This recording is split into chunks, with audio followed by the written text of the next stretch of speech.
Jumpa lagi di TV. Ini adalah Samsung Galaxy A24, smartphone seri A terbaru dari Samsung untuk mengisi pasar smartphone 3 jutaan.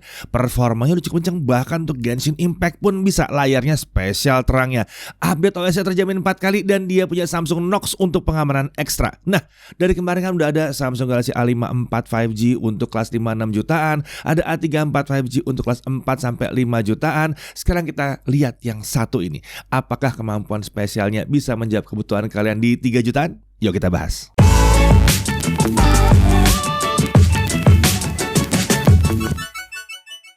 Ya, luar biasa ya Samsung Indonesia ini ya. Di saat produsen lain pada ngerem ngerilis produk, Samsung masih ngegas terus ngerilis produk mereka untuk tiap segmen harga. Dari flagship sampai entry level digas semua, nggak pakai kendor-kendor. Nah, sekarang mari kita pelajari bersama-sama apa yang ditawarkan di Samsung Galaxy A241 ini. Kita lihat dari boxnya dulu. Tentunya ada unitnya di situ ya. Lalu ada kabel USB Type-C, ada dokumen, dan ada SIM ejector. Sayangnya ini nggak ada chargernya. Tapi akan ada bundling travel adapter selama persediaannya masih ada di pasaran ya. Jadi tetap harus bilang ada chargernya, ada chargernya, ada chargernya, tapi nggak dalam box. Ya nggak apa-apa juga. Kenapa juga harus ada dalam box? Yang penting ada chargernya, ya nggak? Oke, nah untuk desain dari sisi belakang, A24 ini seragam dengan A54, bahkan dengan seri S-nya Samsung ya. Jadi buat kalian yang pakai ini mungkin bisa bangga sedikit. Bisa jadi dia nanya, pakai S23 nih sekarang nih. Nah, back cover dan frame-nya ini terbuat dari polikarbonat tentunya. Untuk pilihan warna adalah black, light green, dan silver. Dimensinya 162,1 x 77,6 x 8,3 mm dengan bobot 195 gram. Lumayan ya, masih di bawah 200 gram. Untuk sisi kanan ada tombol power yang sekaligus jadi fingerprint scanner. Lalu ada tombol volume di sini. Di atas ada mikrofon, di kiri ada SIM di triple slot ya. Jadi bisa dual SIM plus 1 micro SD sekaligus terpasang semuanya. Di bawah ada headphone jack, ada mikrofon, ada port USB Type-C, dan ini ada speaker di sini ya. Nah, ini speakernya mono, bukan stereo. Beralih ke sisi layar, di bagian atasnya kita bisa lihat ada earpiece dan kamera selfie 13 megapiksel bukan f2.2. Ini fix fokus ya dengan rekaman video up to 1080p 30 fps. Oke, sebagian dari kalian pasti udah ada yang gatal ya kalau lihat model notch seperti ini ya. Udah gitu dagunya juga tebel ya. Biasanya kalian akan tanya, notch-nya bisa disamarkan atau ditutupi nggak? Jawabannya ya bisa. Kalian tinggal ke setting layar, lalu ke menu kamera cutout, dan notch-nya bisa ditutup berdasarkan aplikasi. Masih ada beberapa keterbatasan seperti sudut-sudutnya itu menyiku ya. Sementara kalau di bagian bawah itu kan melengkung. Lalu belum bisa untuk seluruh skenario. Misalnya di home screen belum bisa tuh. Nah, jadi untuk hide notch ini sebetulnya lebih baik menurut kami itu pakai aplikasi third party aja supaya lebih simetris aja dengan dagunya. Nah, untuk layarnya sendiri ini pakai layar 6,5 inci Bright Super AMOLED display. Yes, ini pakai AMOLED ya. Resolusinya Full HD+. Sayangnya refresh rate-nya belum adaptif, jadi akan jalan di 90 Hz di mayoritas skenario yang kita lakukan ya. Nah, untuk brightness itu diklaim sampai dengan 1000 nits, dan memang saat kita tes outdoor ya, di luar terang-terang begitu ya, layarnya tetap bisa menampilkan konten dengan jelas banget di sini. Tingkat kecerahan seperti ini terbilang tinggi banget untuk smartphone kelas 3 jutaan. Biasanya 1000 nits ini adanya di flagship itu ya. Nah, always on display itu juga ada dong di sini. Ada, dan bukan hanya 10 detik tentunya. Di setting layar terdapat 2 mode warna, ada vivid dan ada natural. Nah, sekarang kita beralih ke sisi belakang. Ada modul kamera dan LED flash. Untuk kamera utamanya ini adalah 50 megapiksel f1.8 dilengkapi dengan OIS atau Optical Image Stabilizer. Ini langka ya di kelas 3 jutaan ya. Untuk rekaman video ini up to 1080p 30 aja. Untuk slow motionnya bisa 720p 120 fps. Nah, untuk kamera ultra wide-nya ada di sini 5 megapiksel f2.2 fix focus. Berekaman videonya sampai dengan 1080p 30 fps. Kemudian yang berikutnya adalah kamera makro 2 megapiksel. Ya, ini anggap aja bonus ya. Oke, untuk spesifikasi internal SoC-nya pakai Helio G99. Akhirnya Samsung ikutan juga ya pakai Helio G99. Ini SoC 4G paling oke saat ini. Ya, yang satu ini adalah SoC dengan modem LTE atau 4G yang selalu jadi pengecualian bagi kami. Untuk smartphone kelas menengah ini jadi pengecualian karena performanya udah mirip sama SoC 5G di kelas harga yang serupa. Lanjut, untuk RAM 8GB dan bisa ditambah RAM plus up to 8GB lagi. Lalu untuk storage itu 128 GB, jadi hanya ada satu varian ya. Untuk baterai 5000 mAh. Untuk chargingnya itu up to 25 watt dengan Samsung Fast Charging. Untuk sensornya lengkap, geomagnetic sensor, light sensor, proximity sensor, accelerometer, gravity sensor, gyroscope dan banyak lagi. Jadi sensornya lengkap di sini. Untuk security dia punya fingerprint dan dia juga punya face unlock. Lalu yang paling penting dia punya Samsung Knox ya, nanti kita bahas ini ya. Untuk OS dia pakai One UI 5.1, Android 13 out of the box. Ingat ya, ini mulai dari 13, bukan 12, bukan 11. Untuk update OS Samsung menjanjikan 4 kali Android update dan 5 tahun security update. Ini berarti A24 akan dapat update sampai dengan Android 17. Tidak ada satupun saat ini produsen Android lain yang bisa sepanjang ini update-nya di kelas harga segini. Nah, untuk fitur khas One UI itu juga sudah cukup lengkap di sini. Separate app sound-nya itu dapat ya, lalu adapt sound ada, edge panel itu juga ada, quick share jelas ada di sini. Ini sangat memudahkan ya kalau mau transfer antar device Samsung, ini sangat cepat ya. Tapi ada satu fitur yang cukup mengejutkan masih ada di sini juga, yaitu pause USB power delivery. Ini buat smartphone jadi tidak cepat panas kalau kita ngecharge sambil gaming. Karena daya pengisiannya begitu tahu dia lagi gaming itu diturunkan rendah sekali. Efeknya ini mungkin mirip seperti bypass charging di HP gaming, tapi nggak bisa disamakan dengan bypass charging ya. Karena memang tidak melakukan sistem bypass, sistem tetap mengambil daya dari baterai bukan langsung dari charger. Fitur-fitur khas Samsung yang keren terkait security juga nih ada nih di Samsung Galaxy A24. Secure folder nih misalnya. Jadi kalau kalian mau nyimpan foto-foto atau video yang sifatnya rahasia atau personal, coba aktifkan fitur yang satu ini ya, buat dokumenan juga boleh ya. Caranya tinggal ke bagian settings, security and privacy, lalu pilih secure folder. Ketika fitur diaktifkan, nanti akan ada folder spesial yang butuh password atau fingerprint untuk mengakses isi foldernya. Nah, menariknya aplikasi-aplikasi yang ada dalam sini meskipun namanya sama, tapi sebetulnya ini aplikasi yang berbeda dengan yang ada di home screen dan tidak terhubung ke aplikasi yang ada di luar secure folder ini. Sebagai contoh nih, hasil rekaman dari aplikasi kamera yang ada di dalam secure folder ini masuknya ke dalam galeri yang ada dalam secure folder juga. Jadi nggak lari ke galeri yang di luar terus bisa diakses semua orang. Singkat cerita, secure folder ini membuat semacam sistem lain di dalam sistemnya One UI. Dan untuk mengaksesnya kita perlu login ke dalam One UI standarnya dulu, baru login ke dalam secure folder. Jadi benar-benar 2 kali itu loginnya ya.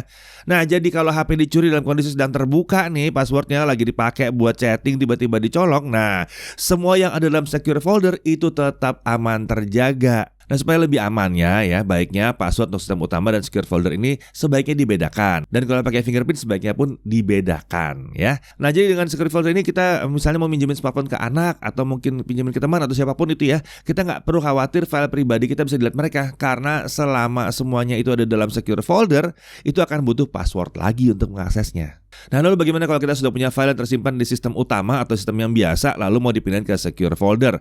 Gampang. Nah, kita ambil contoh ya, misalnya kita mau pindahin video yang satu ini dari file manager sistem utama. Kita tinggal klik tahan aja, lalu pilih 3 titik di bawah yang bertuliskan more. Kemudian tinggal pilih move to secure folder. Beres kan? Keren nih, privacy jadi lebih terjaga berkat fitur yang satu ini. Perlu diperhatikan ya bahwa ini adalah fitur khas Knox-nya Samsung. Tidak semua seri Samsung dilengkapi dengan secure folder loh. Kita lanjut bahas konektivitas. Tentunya ini 4G ya. Iya 2G, 3G, 4G bisa. Yang nggak bisa itu 5G ya.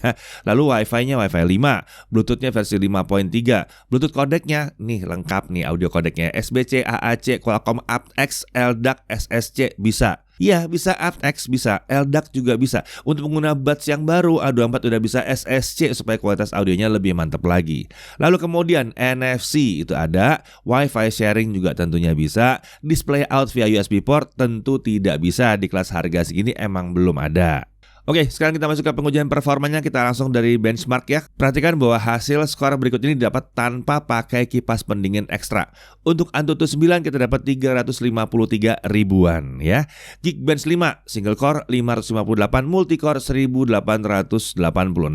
Untuk GFX Bench 1080p T-Rex offscreen 63 fps. Untuk 3D Mark Slingshot Extreme graphic score-nya ada di 2364. 3D Mark Wildlife Stress Test base loop score-nya di 1100. 1151. Lowest loop score-nya ada di 1121. Jadi stability-nya ada di 97,4%. Bagus nih kestabilannya ya. Untuk CPU throttling test pun selama setengah jam kita lihat skor yang diperoleh adalah 95%. Jadi bagus ya hasilnya ya. Hasil benchmarknya menunjukkan skor yang tipikal untuk Helio G99. Cukup kencang di kelasnya dan kestabilannya pun keren di sini. Sekarang kita lanjut ke gaming, dan seperti biasa di smartphone Samsung, sebelum main game jangan lupa aktifkan fitur Alternate Game Performance yang ada dalam game booster bawaan supaya performa gamingnya bisa maksimal. Kita langsung ke Genshin Impact ya. Setting kita gunakan tentunya adalah lowest 60 fps. Saat dipakai traveling, frame rate-nya ada kisaran 30-40 fps. Performanya terbilang stabil ya, frame rate-nya segitu-gitu aja, nggak ada penurunan walaupun kita jalan-jalan gimana gitu ya, nggak ada masalah ya. Suhunya sendiri juga terbilang cuma anget-anget aja. Layarnya di 34-40 derajat Celcius, bodi belakang di 34-43 derajat Celcius. Penyebaran panasnya belum bisa terbilang yang luar biasa hebat seperti yang bisa dilihat ya. Area terpanasnya itu masih di samping kamera aja. Sedangkan setengah bodi ke bawah itu masih terhitung adem-adem aja. Untuk versi ranking-rankingan, Samsung Galaxy A24 ini layak dapat ranking C. Ini sudah cukup nyaman untuk main Genshin Impact. Lanjut ke PUBG Mobile. Settingan terbuka itu maksimumnya sampai di Smooth Ultra. Artinya frame rate-nya mentok di 40 fps aja. Sayang sekali ya. Dimainkan berlama-lama pun ini lancar sih, sebetulnya nggak ada masalah. Tapi ya 40 fps itu masih belum di level kompetitif. Jadi untuk casual gamer mungkin masih oke. Untuk kompetisi kayaknya belum pas. Kecuali kalau nanti tiba-tiba dibuka ekstra ya di atas 40 fps. Sementara itu untuk gyronya itu aman, nggak ada masalah, mulus dan lancar di sini. Lanjut ke Mobile Legends. Di sini cuma terbuka setting high, jadi kualitas gambarnya belum maksimal dan frame rate di 60 fps di sini ya. Cukup oke, mau dimainkan berapa lama juga akan tetap begini-begini aja. Karena settingannya emang nggak dibuka tinggi-tinggi amat ya. Lanjut ke Subway Surfer. Game ini bisa jalan di 90 fps lancar, tidak terkunci di 60 fps saja seperti smartphone yang lain. Jadi mulus, lancar, nyaman main yang satu ini. Dari pengujian game tadi terlihat bahwa performanya cukup kencang di kelasnya ya. Memang bukan yang paling kencang, tapi menurut kami kelas performa seperti ini sih masih cukup banget ya untuk sebagian besar pengguna. Ya Genshin Impact aja jalan walaupun 30 fps-an, tapi ya jalan, mulus, lancar. Harusnya game lain juga lancar. Apalagi kalau cuma Honkai Star Rail, nggak ada masalah, itu kan turn based ya, makanya nggak dites di sini.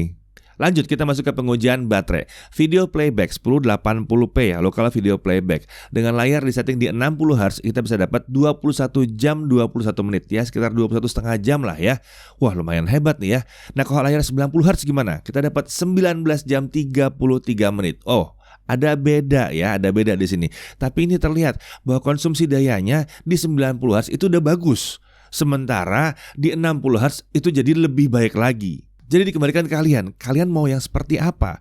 Kalau saya mungkin jalan di 90 Hz saja karena lebih nyaman dan toh baterainya masih mantap juga. Kita lanjut, untuk YouTube streaming 1080p selama 30 menit baterainya turun hanya 3%. Main TikTok selama setengah jam ya, nge-swipe itu ya, baterai turun sekitar 4% saja. Genshin Impact 30 menit lowest 60 fps, ini lumayan hebat, baterai turun di 9% saja. Oke, kita lanjut untuk charging. Kita pakai charger Samsung yang 25 watt aslinya ya. Dari 0 sampai 50% ini butuh waktu 28 menit. Sementara itu dari 0 sampai full butuh waktu 1 jam 22 menit. Ini adalah hasil pengujian yang konsisten dengan rata-rata smartphone Samsung kelas menengah dengan baterai 5000 mAh. Saat dipadu dengan charger yang 25 watt resmi ya. Jadi lumayan oke nih hasilnya. Oke, sekarang kita lanjut ke pengujian kamera. Tapi seperti biasa bareng sama Chris ya. Oke, di tangan saya kali ini sudah ada Samsung Galaxy A24 nih teman-teman. Jadi langsung aja kita lihat kemampuan kamera seperti apa. Pertama yang lagi kalian lihat ini adalah video dari kamera selfie-nya. Saya rekam di resolusi Full HD 30 fps. Sayangnya resolusinya maksimum sampai situ aja ya. Dan suara yang lagi kalian dengar sekarang juga adalah suara langsung dari mikrofon smartphone-nya. Saya nggak pakai mikrofon eksternal. Jadi kalau misalnya untuk kebutuhan video atau mungkin kalian pengen vlogging tapi belum punya mikrofon eksternal, pakai mikrofon bawahnya hasilnya kalau lebih seperti ini. Kalau saya boleh komentar untuk kualitas mikrofonnya sendiri, menurut saya sih udah khas Samsung banget ya. Jadi Samsung kan ini salah satu produsen yang cukup serius urusan mikrofon. Bahkan di smartphone 2 jutanya udah bagus-bagus mikrofonnya, termasuk sih Samsung Galaxy A24 ini. Mikrofonnya udah oke punya menurut saya di kelas harganya. Dan mungkin salah satu fitur menarik yang jarang ada di smartphone lain adalah misalnya kita pakai mikrofon eksternal, di Samsung ini tuh ada notifikasinya, ada pemberitahuannya mikrofon mana yang kita pakai. Ini detail-detail kecil yang jarang ada di smartphone lain sih menurut saya. Apalagi di kelas harganya ya. Atau ini mungkin lebih spesifik fitur One UI-nya juga kali ya. Detail-detail kecil kayak gini tuh beberapa produsen jarang ada yang merhatiin.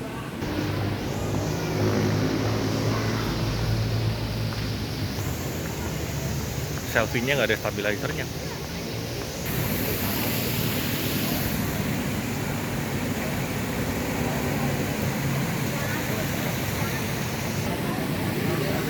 Ini kamera utamanya.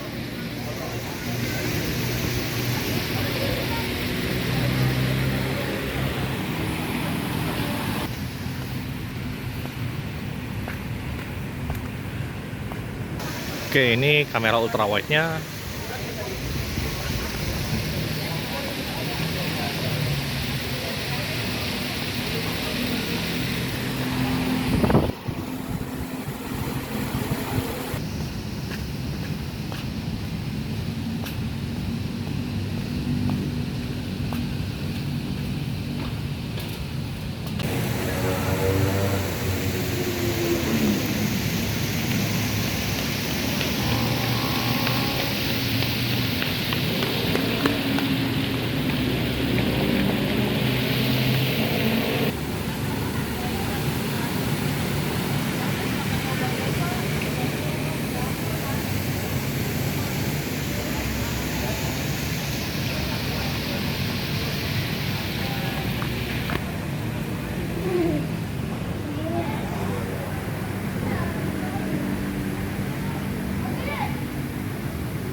Ultra wide.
Iya, lanjut lagi. Sekarang untuk Netflix bagaimana? Udah bisa L1 dong, bisa Full HD tapi emang belum support HDR. Untuk YouTube HDR video playback ini sayangnya belum bisa juga di sini, dan untuk resolusi maksimum yang disupport itu adalah 1440p 60 fps. Kemudian untuk haptic feedback di sini sayangnya vibration motornya bukan yang kelas atas. Jadi kalian harus rasakan dulu deh dan tuning-tuning dulu. Bisa dapat nggak, nyamannya di mana? Kalau nggak dapat toh bisa dimatikan aja. Nah, untuk harga seperti dibahas di 3 jutaan atau tepatnya harga resminya ada di 3.499.000 untuk varian yang ya cuma satu varian doang sih, 8128. Jadi untuk apa yang ditawarkan, menurut kami sih A24 ini masih bisa bersaing lah di pasaran ya. Soalnya kami udah pernah lihat ya dengan spek yang mirip tapi harganya jauh lebih tinggi. Oke, sekarang kita masuk ke hal yang perlu diperhatikan. Pertama-tama harus diingetin bahwa pakai G99 jadi ini masih mentok di 4G, belum 5G, tidak bisa di-upgrade atau di-update jadi 5G. Meski demikian, ya jaringan 4G kan masih lama ya, umurnya masih bertahun-tahun lah di sini ya. Nah, lalu kemudian untuk isi boxnya, ini sama dengan isi box Samsung Galaxy yang lainnya. Untungnya Samsung Indonesia nambahin charger, walaupun nggak dalam box, tapi ya ada chargernya lah ya. Lalu body ini terasa agak tebal memang di sini ya. Kemudian belum tersedia perekaman video 60 fps. Lalu stabilisasi video juga belum tersedia untuk kamera selfie. Semoga bisa ada update-nya nih. Siapa tahu ntar jadi bisa ya. Nah, lalu untuk speaker ini juga masih mono ya. Untuk kelas harga sini kita udah nemu beberapa yang pakai speaker stereo. Kemudian untuk haptiknya itu terasa kurang berkelas aja dan belum ada IP rating seperti kakaknya yang A34. Dari sisi menariknya, Layarnya adalah layar AMOLED 90Hz langsung 1000 nits, terang banget. Lalu ada OIS pada kamera utamanya. Lalu masih ada kamera ultra wide di sini membantu juga ya. Kemampuan mikrofonnya ini khas Samsung banget. Hasil foto keren banget. Baterainya juga awet di sini ya. Update OS ini terpanjang di smartphone 3 jutaan. Gak ada lawannya selain dari Samsung sendiri. Lalu kemudian One UI-nya Samsung ini hadir dengan berbagai fitur khas yang unik-unik. Lalu praktis dia nggak ada iklan dan sangat minim bloatware di sini. Dan kemudian Samsung Knox-nya dengan secure foldernya tadi udah kita bahas ya, panjang lebar, mantep yang satu itu. Kemudian dia punya SIM tray yang udah langsung triple slot. Ya, jadi itu dia reviewnya si Samsung Galaxy A24.